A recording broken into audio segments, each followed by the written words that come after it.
Sa dami ng mga kabataang napabalita na pinatay sa masakit na pamamaraan, ay napabilang dito ang isang dalaga mula sa Olongapo City.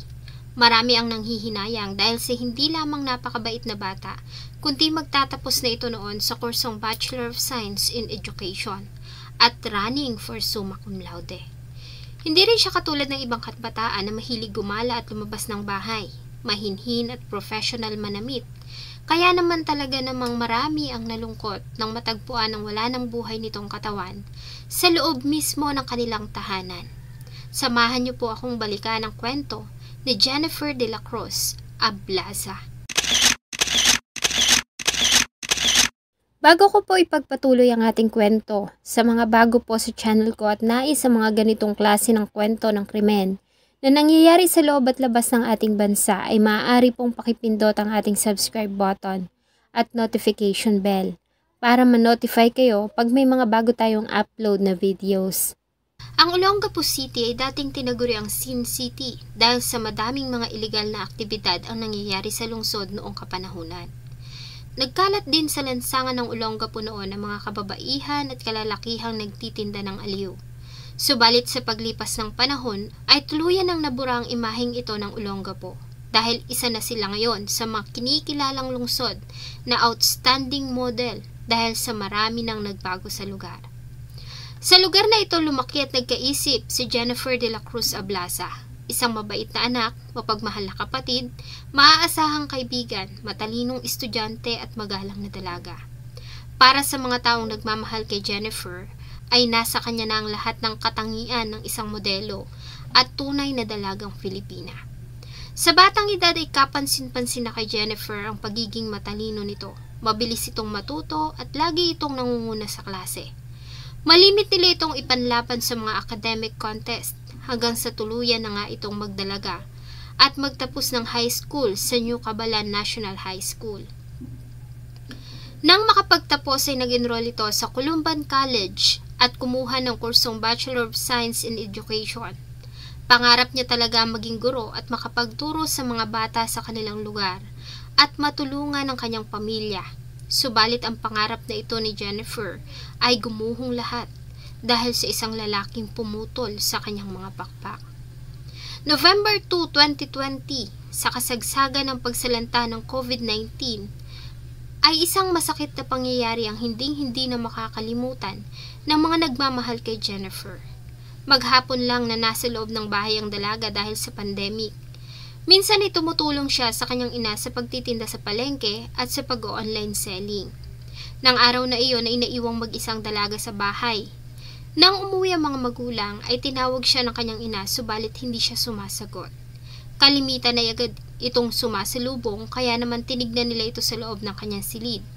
Subalit ganun na lamang ang kanilang pagkagulat nang datna nila ito sa kalunos-lunos nitong kalagayan.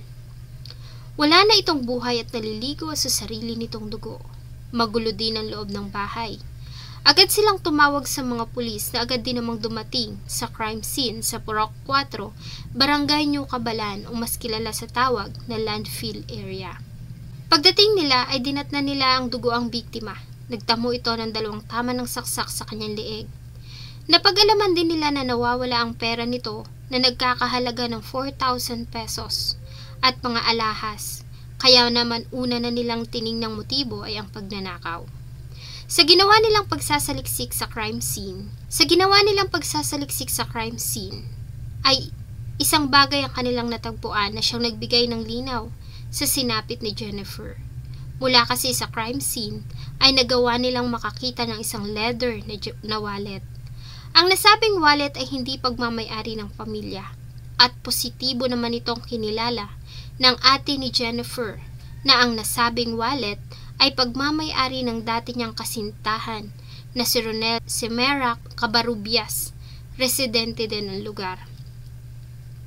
Dahil dito, ay agad na ikinasang malawakang manhunt operation laban sa itinurong person of interest.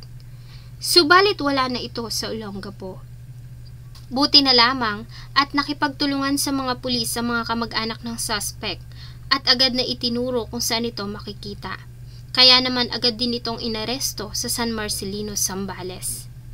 Sa pagkakaaresto kay Cabarubias, ay agad din naman itong umamin sa nagawa. Ayon sa kanya, ay pagnanakaw lamang ang sadya niya sa bahay ng mga ablasa.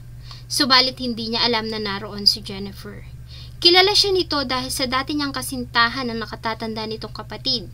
Sa takot na isumbong siya nito ay dito niya na ito inundayan ng magkasunod na saksak sa leeg.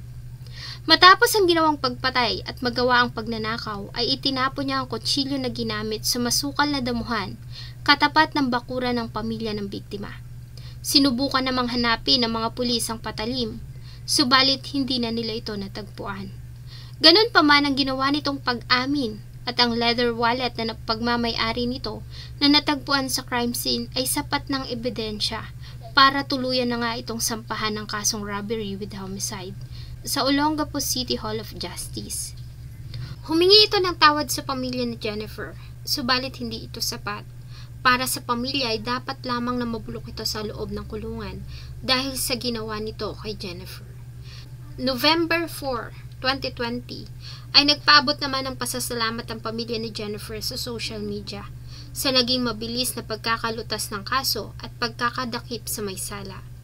Ang labi ni Jennifer ay dinala sa kanyang huling himlayan noong November 8, 2020. Marahil kung hindi niya sinapit ang masakit na kamatayan, ay isa ng magaling na guro ngayon si Jennifer at marahil ay mayroon na rin itong sariling pamilya. Kahit nga ano pa ang gawing pag-iingat, kung may mga taong sagad sa buto ang kasamaan, ay wala ka ding magagawa. Sinong mag-aakala na sasapitin ng isang mabait at hindi galang kagaya ni Jennifer ang masakit na trahedya sa loob mismo ng kanilang sariling tahanan. Sana po ay nagustuhan niyo ang isa na namang kwento na akin pong ibinahagi. Marami pong salamat sa inyong patuloy na pagtangkilik sa akin pong mga videos. Huwag niyo pong kalimutang mag-iwan ng inyong saloobin at suggestion sa atin pong comment section.